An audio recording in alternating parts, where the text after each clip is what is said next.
Tepat pada malam pergantian tahun, tanggal 30 Desember 2011, sebuah desa kecil di pinggiran kota Zuchang, Tiongkok mendadak heboh. Semua berawal ketika dua warga desa berniat mengunjungi rumah seorang warga yang bernama Chen. Ketika mereka sampai di depan rumah Chen, keduanya menemukan sesuatu hal yang ganjil. Saat itu kondisi pintu gerbang rumah Chen terkunci. Yang membuat keduanya heran adalah ketika mengintip melalui celah pintu gerbang, mereka melihat halaman rumah Chen yang sudah dipenuhi genangan air.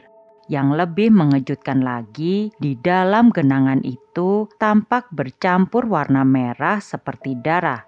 Menyadari hal demikian, kedua warga itu segera menghubungi pihak kepolisian setempat. Setelah mendapat laporan itu, tak lama kemudian polisi pun datang ke lokasi. Dan benar saja, setelah mereka berhasil masuk, halaman rumah itu sudah dipenuhi air yang bercampur dengan darah.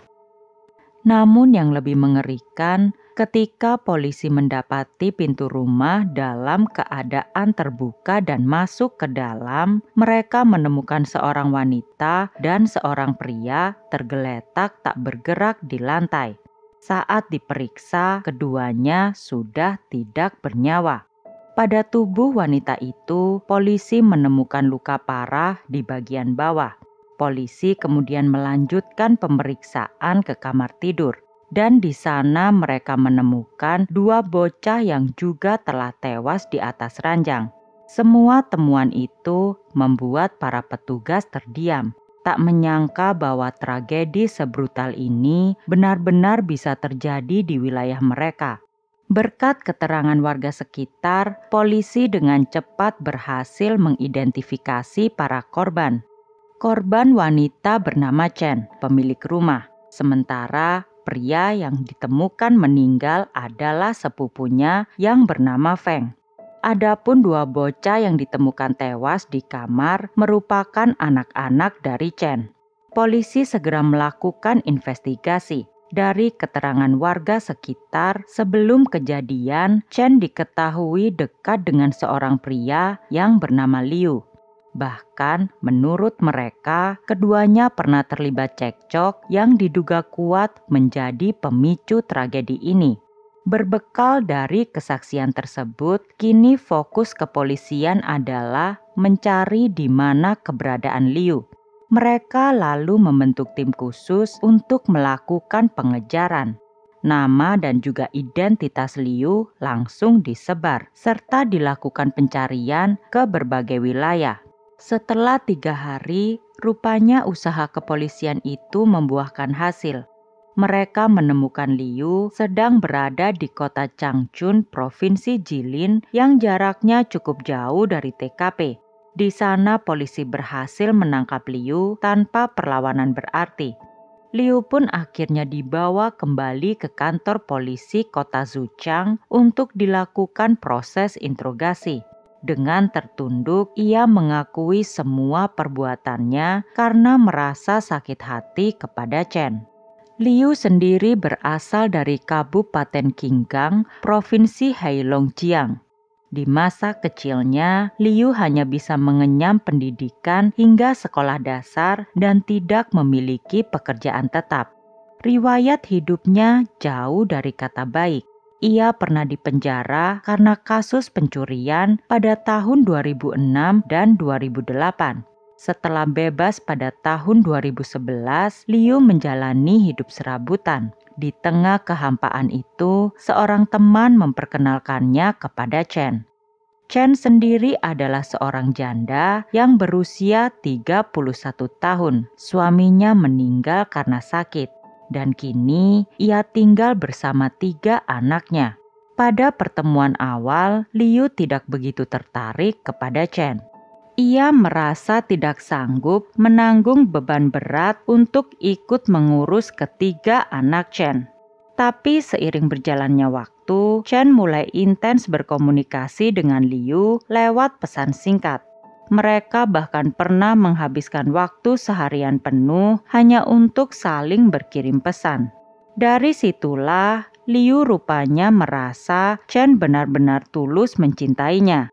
Dalam benaknya, meski Chen 11 tahun lebih muda darinya, Liu merasa yakin bahwa kehidupan rumah tangga mereka ke depannya bisa menjadi lebih baik.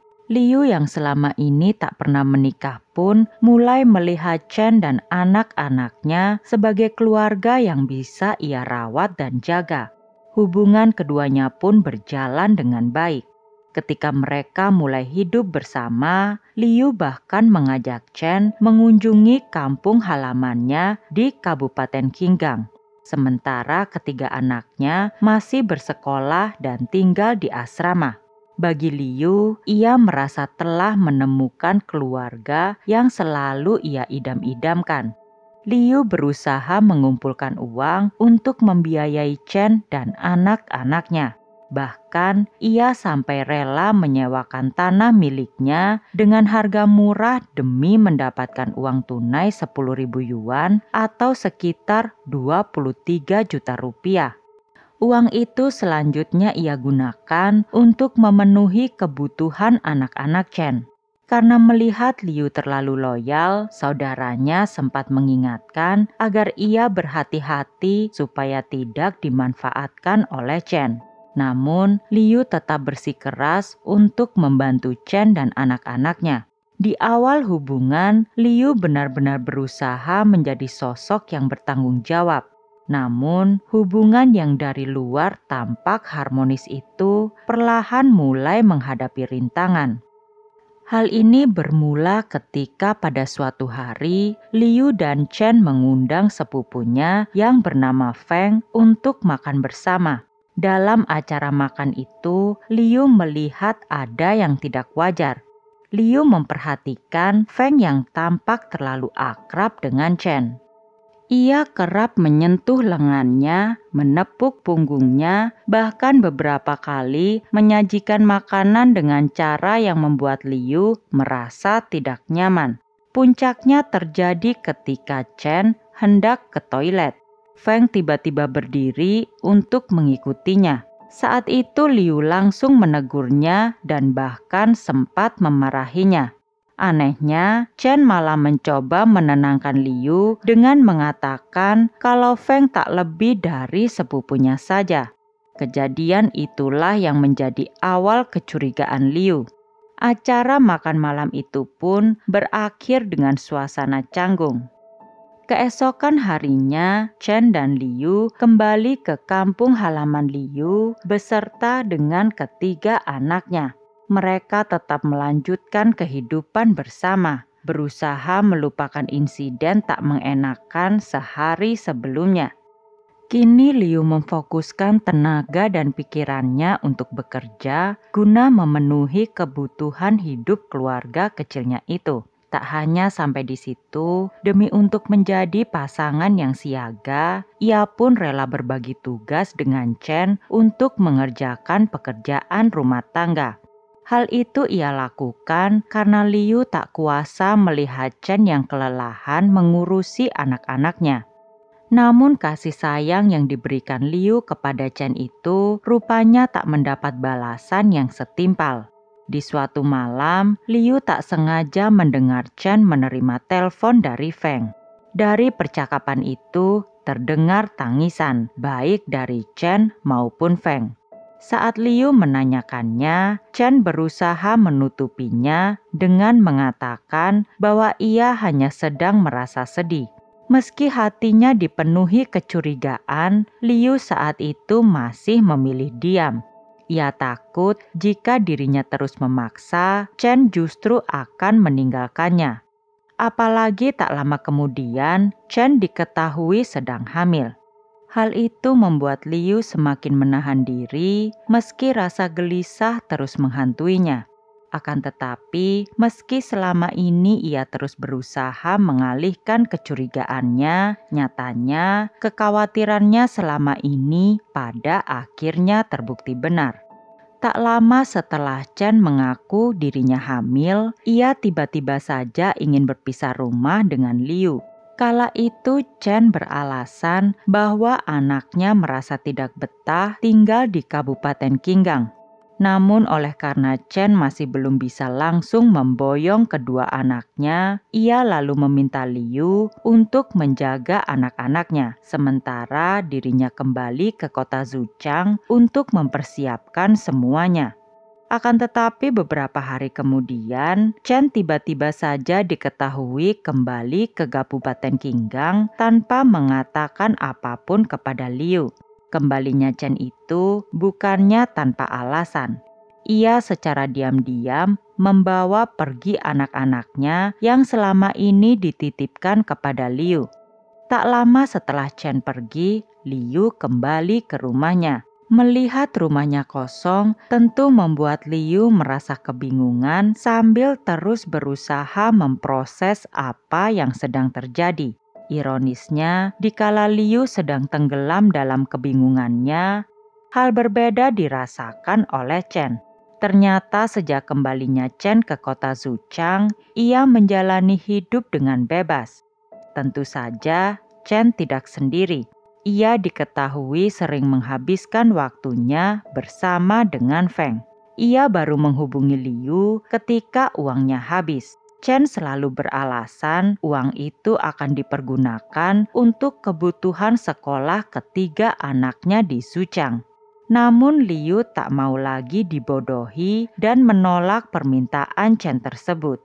Bagi Liu, ia sudah tidak memiliki kewajiban lagi untuk membiayai Chen maupun anak-anaknya. Disinilah Chen mulai mengeluarkan rayuan mautnya. Chen berkata kalau Liu mau memberinya uang dan datang ke kota Zuchang, mereka akan kembali hidup bersama seperti sedia kala. Mendengar wanita yang ia cintai berkata demikian, tak butuh waktu lama, Liu pun kembali luluh. Setelah perbincangannya dengan Chen tersebut, ia bergegas pergi ke kota Zuchang dengan membawa uang 30.000 yuan atau sekitar 69 juta rupiah. Dan benar saja, sesampainya di kota Zuchang, Chen menyambutnya dengan hangat dan keduanya pun kembali tinggal bersama di rumah Chen. Karena merasa kini ia kembali harus mengemban tanggung jawab yang besar, Liu kemudian mencoba untuk memulai usaha budidaya jamur demi mencukupi kebutuhan hidup. Di satu sisi, Chen yang tahu betul kini semua tanggung jawabnya diambil alih oleh Liu memanfaatkan keadaan itu. Oleh karena kini Chen memiliki banyak waktu luang dan uang saku, ia pun menghabiskan hari-harinya dengan bermain judi. Hal ini tentu saja memantik kemarahan Liu. Oleh karena itulah keduanya makin sering bertengkar. Karena Liu yang merasa kesulitan untuk terus membiayai kecanduan Chen yang terlewat mahal itu. Konflik keduanya semakin parah ketika Chen diketahui sering mengundang Feng dan beberapa pria lainnya untuk datang ke rumahnya. Namun yang membuat hati Liu begitu teriris adalah ketika Chen dengan sadar tidak mengakui hubungan mereka di hadapan Feng. Di depan mata kepalanya, Chen tidak mengakuinya sebagai kekasihnya. Ia justru mengatakan bahwa Liu hanyalah orang yang dimintanya untuk membantu budidaya jamur. Perkataan itu sontak menghancurkan perasaan Liu. Saat itu juga, ia langsung pergi dengan penuh amarah. Ia ingin menenangkan diri terlebih dahulu, sembari menunggu Chen menyadari kesalahannya. Namun beberapa jam kemudian saat Liu kembali ke rumah, ia justru mendapati Chen dan Feng sedang makan bersama sambil tertawa lepas tanpa beban. Melihat hal demikian, pertengkaran hebat pun tidak dapat dihindari. Liu yang sudah terbakar emosi kemudian mengancam akan membunuh Feng dengan menggunakan pisau. Karena takut Liu akan bertindak nekat, Chen kembali melancarkan rayuan manisnya. Chen mengatakan betapa ia mencintai Liu dan ingin terus bersamanya. Lagi-lagi, manipulasi yang dilakukan Chen itu membuat Liu kembali luluh. Kondisi seperti itu terjadi berulang kali hingga akhirnya puncak tragedi datang pada malam 31 Desember 2011. Pada hari itu, Chen pulang larut malam. Liu yang sudah frustasi akan hubungan mereka pun menegur Chen. Di sisi lain, mendengar Liu menegurnya demikian membuat Chen tersulut emosi. Alhasil malam itu keduanya bertengkar hebat. Parahnya, di tengah pertengkaran itu, Chen justru kembali mengundang Feng beserta beberapa pria lain untuk datang ke rumahnya, seakan menantang Liu untuk meninggalkan rumah itu. Dan memang benar, ketika Feng dan teman-temannya datang, Liu langsung diseret keluar rumah. Insiden itu benar-benar membuat harga diri Liu hancur. Sejak kejadian malam itu, kesabaran Liu rupanya sudah mencapai batasnya. Dengan emosi yang sudah memuncak, Liu kemudian membeli 2 bilah pisau dan menunggu kesempatan untuk menghabisi Chen dan Feng sekaligus. Sekitar jam 1 dini hari, Liu kembali ke rumah Chen dengan memanjat dinding dan melepas sepatunya agar langkah kakinya tidak terdengar. Demi bisa masuk ke dalam rumah, Liu lalu memanjat ke arah jendela kamar Chen yang terlihat terbuka. Namun tak disangka, ketika Liu kini berada di dekat kamar jendela Chen tersebut, dirinya mendengar percakapan antara Chen dan Feng. Mendengar 2 orang yang sangat dibencinya itu membicarakan rencana mereka, membuat Liu semakin emosi. Saat itu, Feng berkata kepada Chen agar ia segera menghubungi Liu dan meminta uang untuk kebutuhan tahun baru. Mendengar hal demikian membuat Liu semakin membulatkan tekadnya. Ia lalu masuk ke dalam rumah dan tanpa ampun langsung menyerang Chen serta Feng dengan pisau yang ia bawa secara membabi buta. Mendapat serangan brutal itu, keduanya pun roboh bersimbah darah. Namun keberingasan Liu rupanya tak berhenti di sana. 2 anak Chen yang terbangun karena keributan pun ikut menjadi sasaran amarah Liu.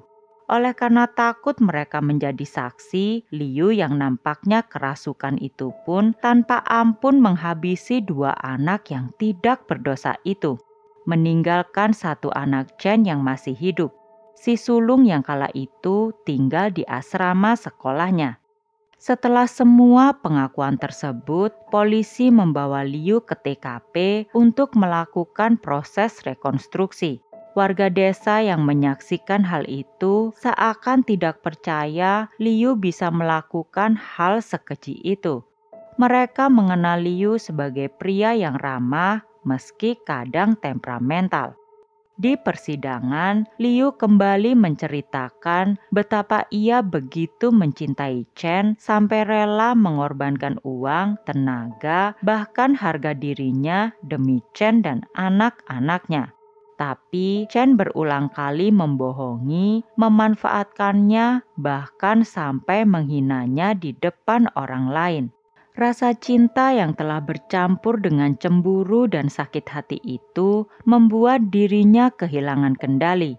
Tepat di tanggal 24 April tahun 2013, Pengadilan Rakyat Menengah Kota Zuchang menjatuhkan vonis mati kepada Liu atas dakwaan pembunuhan berencana.